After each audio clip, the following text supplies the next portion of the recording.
Even though the outcome of today's game was very much expected, I'd be lying to you all if I didn't say that it hurt just a little bit to watch my Carolina Panthers race out to a 14-point lead just to proceed to give up 35 straight points to the Miami Dolphins on the other side of the ball. So in this video, I'm going to do as I do after each and every game and provide you all with a few awards for some performances that I saw put forth out there on the field this week. And we're going to get into all of that right after this. I'm from the foe. You dig? Welcome to The Way I See It with Jamario Rashad. This is a Carolina Panthers fan channel. Please do me a favor by hitting the like button and please make sure you subscribe as I am on my road to 3K. Trying to make sure my channel continues to grow as this season plays out this year.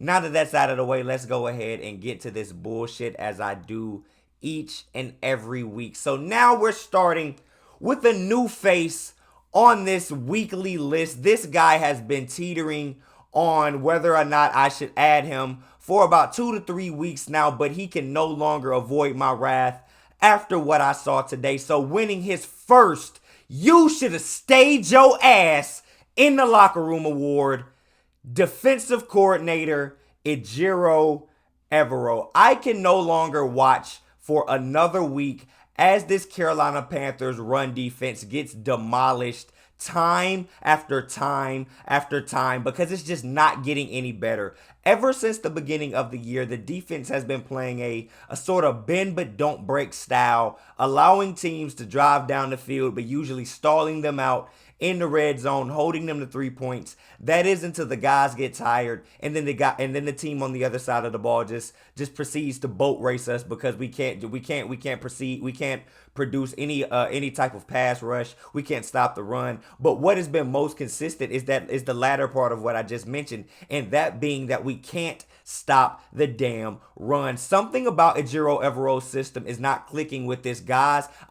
With these guys on this team, I will admit that we do not have the best guys on this defensive line, but what they have been showing over the last 2 weeks is just a lack of discipline and a lack of an effective scheme that is running by a guy that we thought would potentially be up for a head coaching spot because of how good of a defensive coordinator he is perceived to be. But Ejiro Evero's defense has given up 2 100-yard rushers for the second week in a row, and these guys have just been absolutely ass because I don't know how to really analyze it any better than that, because these guys don't really show promise. They don't really show flashes. You'll see a play here and there. I have to still continue to give a shout out to the advancement of the play of Yetur Gross-Matos, but even he was nowhere to be found this game. Burns was played out of the game, and Ejiro Evero's defense just was not there. But somebody I want to mention just by name, we're going to get to later on in the video. I'm actually going to save that. One thing that was just killing us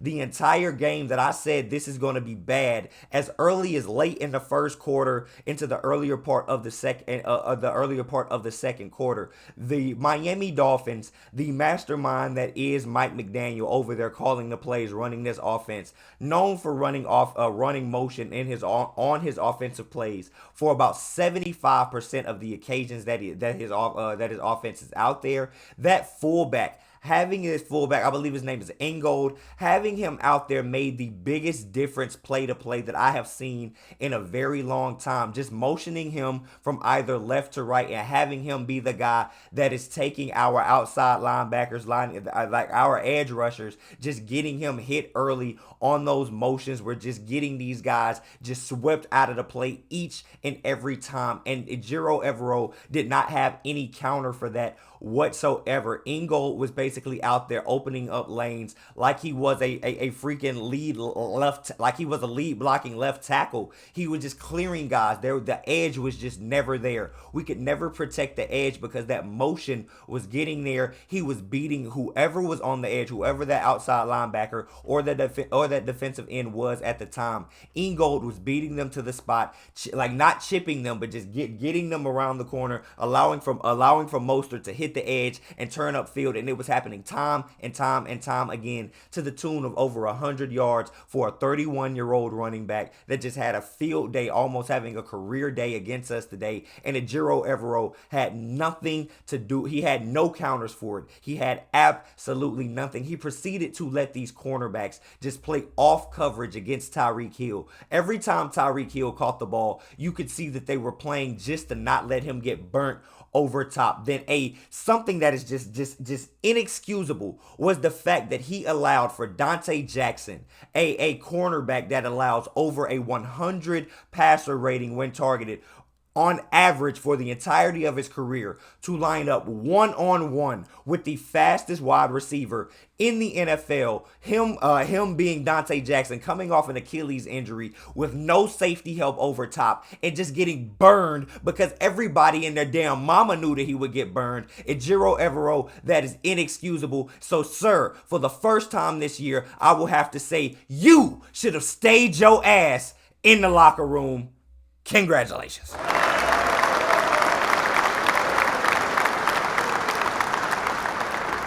It ain't looking good, EJ, man. It is not looking good what so freaking ever, man. So now we move on to the very next award. So this one, I could not be particular. Last week, excuse me, all of these players could have gotten this award as well, but I boiled it down to one singular name. I will not do that this week. So in unison, winning their very first "you should have stayed your ass in the locker room" award, the entire defensive line. I don't know what the hell these guys were doing. They pretty much made no impact on Tua Tagovailoa the entire game. There were less than 5 pressures the entire game. There were no sacks the entire game. 60 minutes, 4 quarters, halftime adjustments, all of these things. Tua Tagovailoa had time to get coffee, call his girlfriend, do all of those animated things that Stephen A. talk about on TV when he describes a quarterback having time in the pocket. Tua Tagovailoa had time to do all of those things, and the Carolina Panthers defensive line could do absolutely nothing to get to him. Now, the passing game was something that was to be expected. Coming into this game, anybody that watches football, anybody that knows a little bit about football would have just told you that Tua, Tyreek, Jalen Waddle, they were going to chop the Carolina Panthers up no matter what.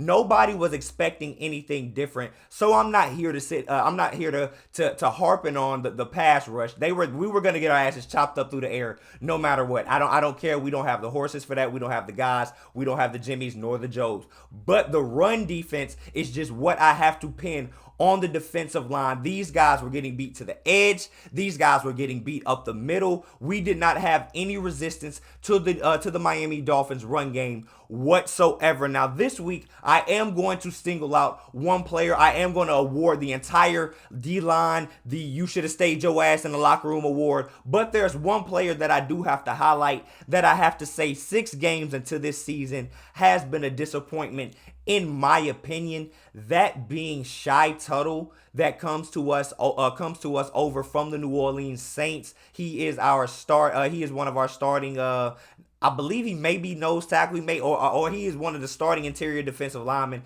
I don't want to just put in this scheme. I get lost in the position sometimes. But he is an interior defensive lineman that was brought over, and he was highly recommended by defensive coordinator Ejiro Evero. So one of the reasons that he is here is because he is thought to be a person that had the body type as well as the skills to run this 3-4 system effectively and be a body that clogs up the middle of this defense and doesn't allow for these inside runs to be as effective as they have been against us all season. Shy Tuttle has not been worth this 1 year, $2.5 million deal that we've given him, and this is yet another example of us just overreaching and trying to replace somebody that we already had on the roster that could have been adequate if this is all that you're asking of them in that role, with somebody that is just new and perceived to be better. Why do I say that?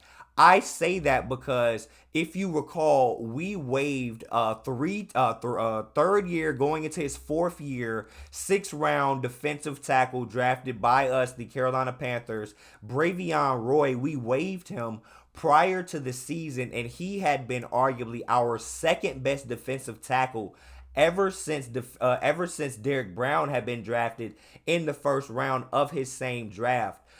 It was perceived that Bravion Roy had the body shape, had the size, and he also had the tape that would prove that he would be somebody that would be very effective in this system. But he didn't even make the team, and we elected to bring in Shai Tuttle. But there's nothing you can say that can convince me that Bravion Roy wouldn't be able to be just as effective for this defense as what we've gotten out of Shai Tuttle, if not better. He was better at getting to the quarterback. And in terms of, if you want to look at them at stat to stat, snap count to snap count to snap count, Bravion Roy produced more on a snap to snap basis, on a game to game basis, than Shai Tuttle has over his career. And Bravion Roy is younger and has had a shorter career. So this is yet another indictment on the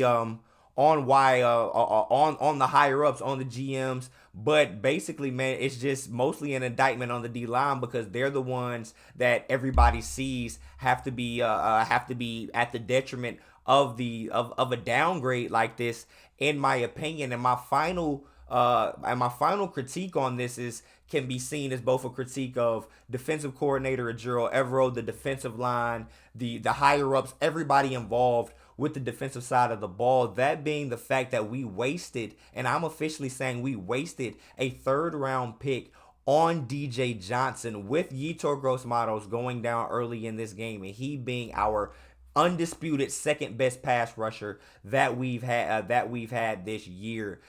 One would hope that the guy that you spent a 3rd-round pick on would be able to step in, create some type of pass rush, establish some type of edge to defend the run. But you would never even know when DJ Johnson is on the field, because he has little to no impact whatsoever. It took Yetur Gross-Matos going down and us going down by 3 scores for Ejiro Evero to realize that maybe putting Amari Barno in to counter their speed with some speed, because countering speed with power wasn't working. Maybe he should have done that earlier. So before I get into just critiquing this any further, I'm going to leave it right there, because I feel like I've done an adequate job of telling you all why the entire defensive line should have stayed they asses in the locker room.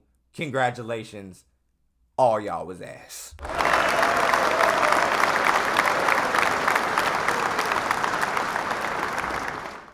Yes, sir, man. Yes, sir. All of y'all were some buns juice, man. So now, before I even get to them, man, we are moving into the final locker room award of the video, man. So if I gave you 5 seconds to guess who the recipient of this award would be, who would you guess? I'm not even going to give you that much time, because you know exactly who it is. Winning his 6th, that's right, his 6th straight "you should have stayed your ass in the locker room" award, head coach Frank Reich. Admittedly,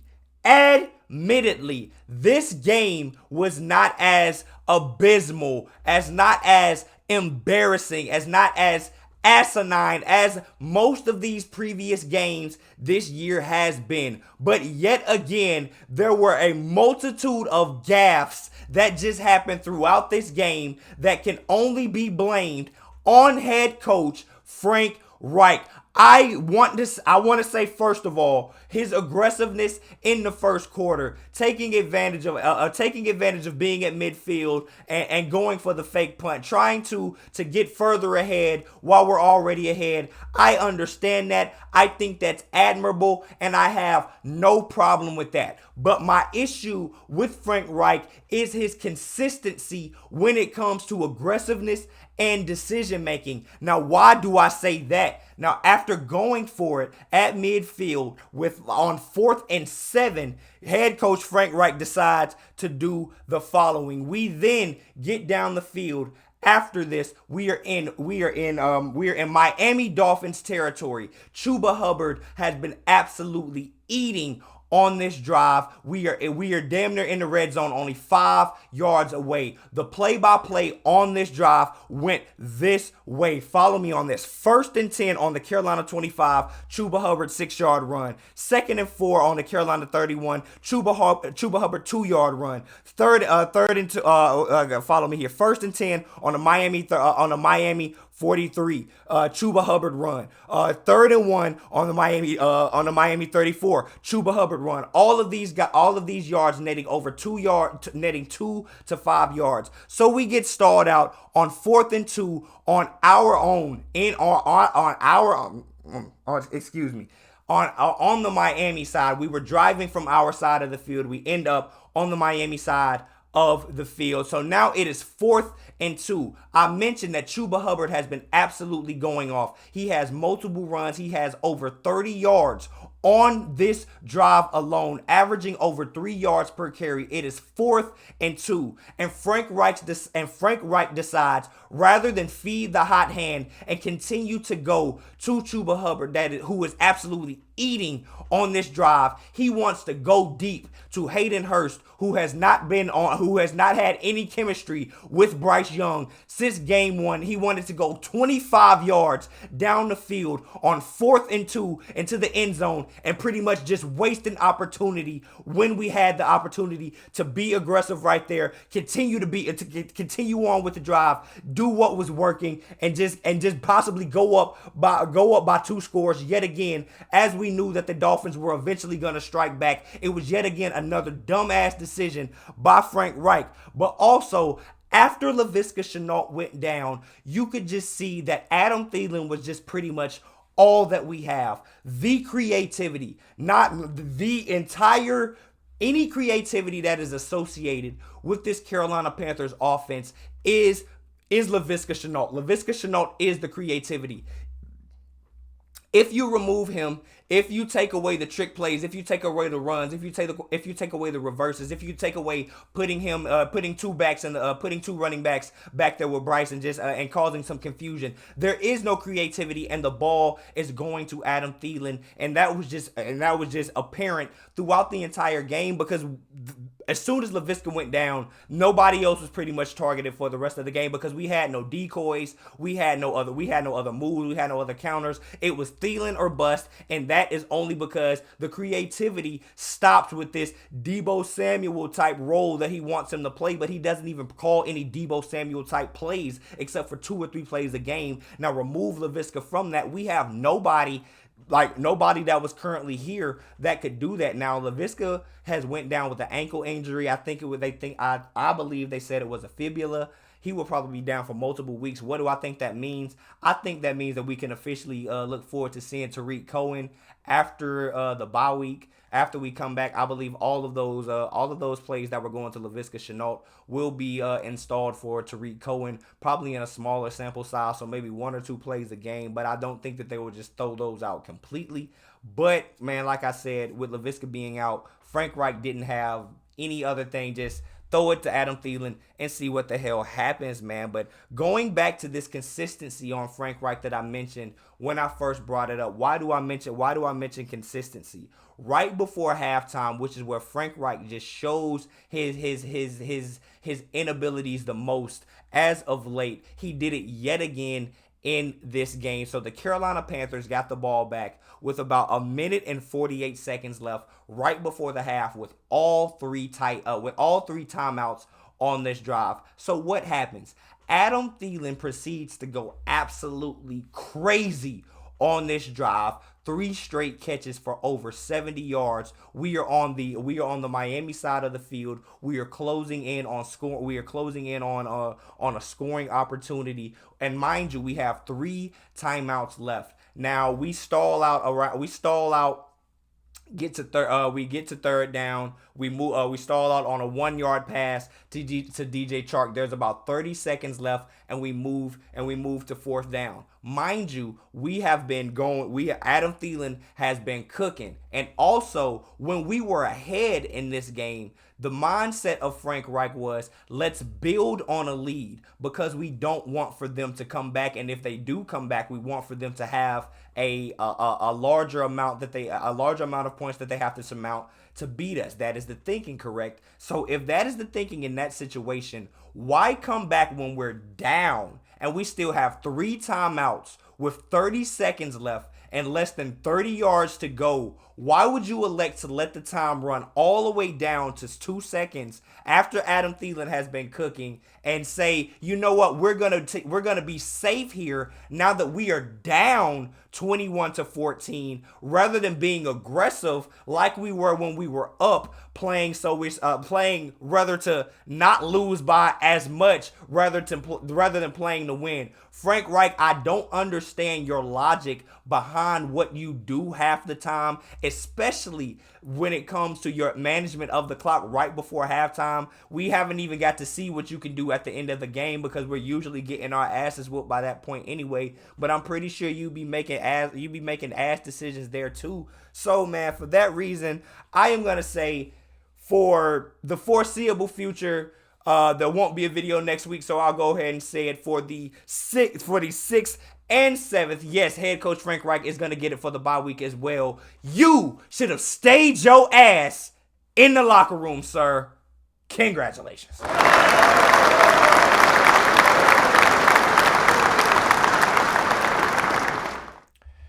Yeah, man. Yeah. So, y'all already know, I ain't going to stick on that for too long. I expected us to get our asses whooped. It's not that much of a big deal to me. It's just the way we got our asses whooped. We could have looked better. I thought we was going to be better. It looked bad in the end. So, I do have to get off the negativity, move over to the positives that I saw in this game. Because if you thought that this was just going to be pessimism, or if you came away from this game only feeling pessimistic about what you saw from the offense, I think that you are lacking objectivity. If you are expecting for this team to just have some type of miraculous turnaround and for us to rattle off like 10 straight wins, you are living in la la land and smoking something that I do not want to mention on YouTube. But like, there are positives that happen each and every week. So I would like to take the time, as I do each and every week, to highlight the guys that I believe did have positive games, that I like to hand out my baller awards. These guys absolutely showed out. Their numbers were called. And before I even get to this just popped up in my mind before I get to the positivity, man. Dishonorable mentions. I'm going to get through these fast because I don't want to harken on these too long. Dante Jackson, healthy, unhealthy, he continues to get his ass burned game after game. For this guy to be considered our cornerback too, in my opinion, he has thoroughly, and I mean thoroughly, been outplayed by CJ Henderson this year. And he also was the recipient of a contract extension, and yet another impediment or an indictment on our GMing or our higher-ups in terms of their decision-making. But dishonorable mention, Dante Jackson, who decided to play press coverage on Tyreek Hill. And when the ball was snapped, this guy didn't get a single fucking finger on Tyreek Hill. Played so bold, had so much gusto about himself, was so damn confident, he decided to come face-to-face with Tyreek Hill. And when attempting to jam him on the line, he couldn't even get a freaking finger on him and got burned deep. Dante Jackson, that is the story of pretty much what we see each and every game for him. But now the second player, Terrace Marshall Jr., he was only in for, I'm assuming, less than 5 plays after I came out here, got on my soapbox, and stood up for this guy and said that he deserved better than what he got last week. He got 1 target on a 3rd down. He was wide open. This guy drops it, drive stalls out, and he just looks like, man, it's pretty much over for Terrace Marshall Jr. I'm going to leave it at that. Both of these guys dishonorably mentioned. Congratulations. Let's move on. And now I'm going to talk about the positive players that we had this week. So starting with the first recipient of the Week 6 Baller Award, we got Chuba Hubbard. Now, this guy has been mentioned each and every week. Not for anything bad, and I couldn't even mention him for anything good. Why was I mentioning Chuba Hubbard? I was pounding the table saying that he should be running back one, mostly because Miles Sanders simply didn't deserve to play. But now that Chuba Hubbard has been inserted into the starting lineup, and we saw just how different this offense looks with the simple insertion of a better back, there is no other argument to be had than to say that Miles Sanders should not now nor ever be the running back one for this team ever again, because he is not better than Chuba Hubbard. Chuba Hubbard had 19 carries for 88 yards, averaging 4.6 yards per carry and a touchdown. The offense came out. It looked like we had steam. We scored on 2 straight early drives. We went up by 14 points, and most of that was because we did not have to put a lot of pressure on Bryce Young. Why is that? That is because the offensive line was absolutely chugging when the game first started. And also behind that offensive line, we had somebody that was able to pick his spots, get through the holes, and make sure that he did not get tackled for any negative yardage. And Chuba Hubbard was an absolute engine that kept this offense moving for the early portion of the game. Now, he has made just time after time, I have made the point, or I have just stacked point after point of why I feel like Chuba Hubbard should be playing over Miles Sanders, with him even playing better than him in a limited sample size. But now that we've seen it live and direct, it would just be I don't know what I would say about this coaching staff if they chose to go back to Miles Sanders after seeing what Chuba Hubbard did in this game. I don't know if it's Frank Reich, who I assume is making this decision, whether it's Deuce Staley, the running back coach that is in charge of this running back rotation, but I don't give a damn how much we are paying Miles Sanders. This team is better when he is not on the field, and Chuba Hubbard is the engine, the new running back one, and for that reason, he is winning his very first Baller Award. Chuba Hubbard.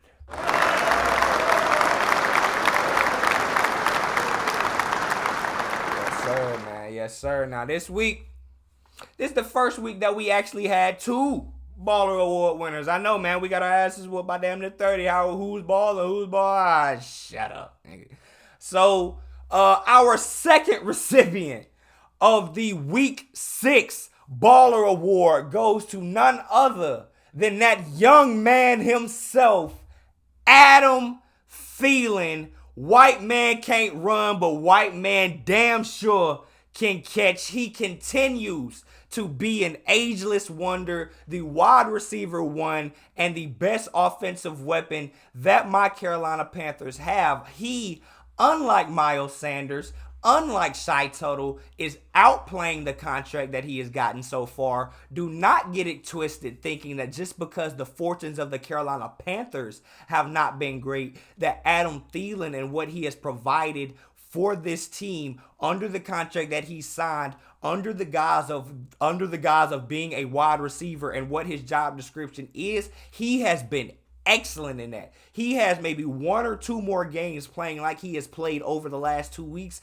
and he will surpass his entire yearly output for last year in terms of yardage, and before mid-season he'll probably have more touchdowns. So in this game, he is over 100 yards yet again. That's 2 games in a row, and 3 of the last 4 games that Adam Thielen has been an absolute monster on the field. So today, Adam Thielen had 11 catches for 115 yards and a touchdown. No matter how slow you want to say that he is, no matter how old you want to say that he is, this man is skilled, this man is capable, and this man has been absolutely balling. So for all of those reasons, your second Week 6 Baller Award winner, Adam Thielen.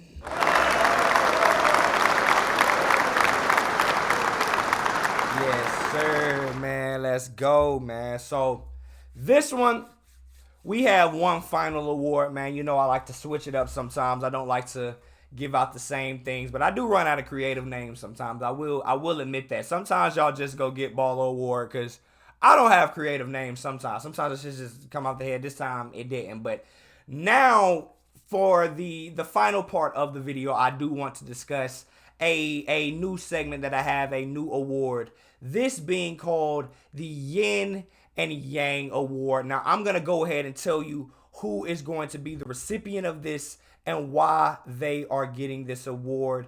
That being the entire offensive line. Now, why do I say that the offensive line is yin and yang? I say that because you would think that there are two different units of guys out there when you look at how effective these men are when it comes to run blocking versus pass blocking.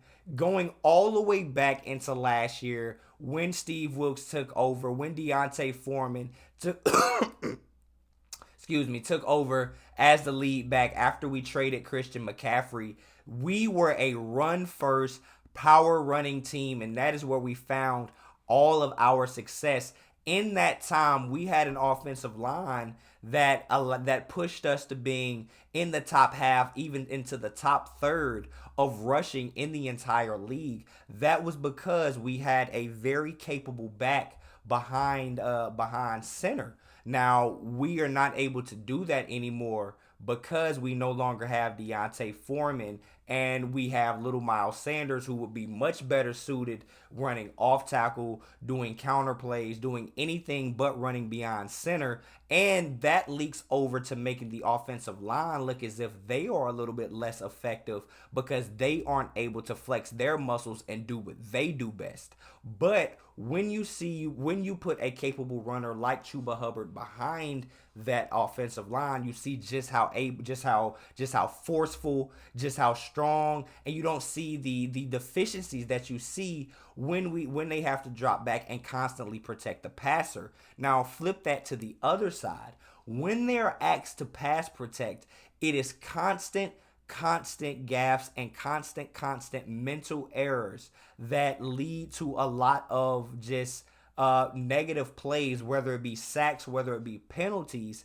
And I am hesitant to say that just if we simply brought back Austin Corbett and had the infusion of a veteran back into this line, that it would just immediately play better. Not when I see majority of the issues being they're just missteps. We chose to double here when somebody came through this gap and he came wide open. This offensive lineman didn't just allow somebody to come free off the edge. Those are things that just inserting one or two different guys aren't going to help. So when we are asking these guys to protect for Bryce Young, allow for our rookie to have a clean pocket, allow for our less than stellar wide receivers to get down the field and have enough time to create separation, that's when these guys look as if they're very suboptimal. I'm not gonna say bad because they do provide time, but majority in most of the games this year, and especially in this game, there are just constant breakdowns. I believe there are 4 or 5 sacks. There were less penalties, so I'll give them credit for that, but they are not as consistent as we would like to be. That model that we were looking at on the other side of the field, that quick offensive game, that get the ball out quick, that keep your fragile small quarterback upright, we aren't able to do that on our side like we saw the Miami Dolphins do on the other side. So for those reasons, man, I don't necessarily like to judge the offensive line because I'm not somebody that can critique technique. I can't say that this guy could do this better or this guy could do this better. I just know that if I'm watching a play and it looks like this happened because it's your fault, I'm gonna point that out. But I know when we are running the ball, there are a lot less situations where I can like look at my TV screen and see that there was somebody apparent, like just an apparent person out of place, or this person just was obviously made a mistake, which led to this negative play and all of those different things, man. So for all of those different reasons, I've chosen to give the entire offensive line the Yin and Yang Award because I don't necessarily know how I feel about y'all boys, but congratulations. All right,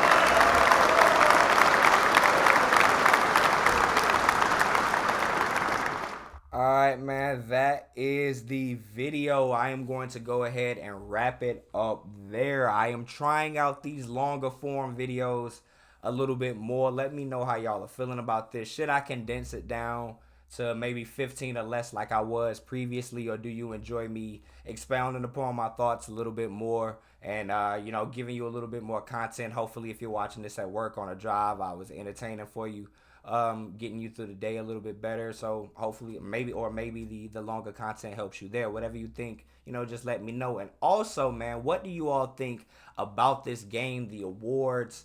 Everybody that I talked about, all of my breakdown. Who do you think anybody else deserved to stay their ass in the locker room? Do you think anybody else deserved a baller award? Shout out to Sam Franklin, looking like Ryan Clark out there, like laying all them hits out there, man. So definitely an honorable mention to him. But do you think there was anybody else that deserved a mention in the video? If so, leave your comments down below, and I will be sure to chop it up with you there, man. But until next time, I am Jamario Rashad. This is the way I see it. I truly appreciate you if you watched all the way to this point in the video, man. You the best. And I'm out. Peace.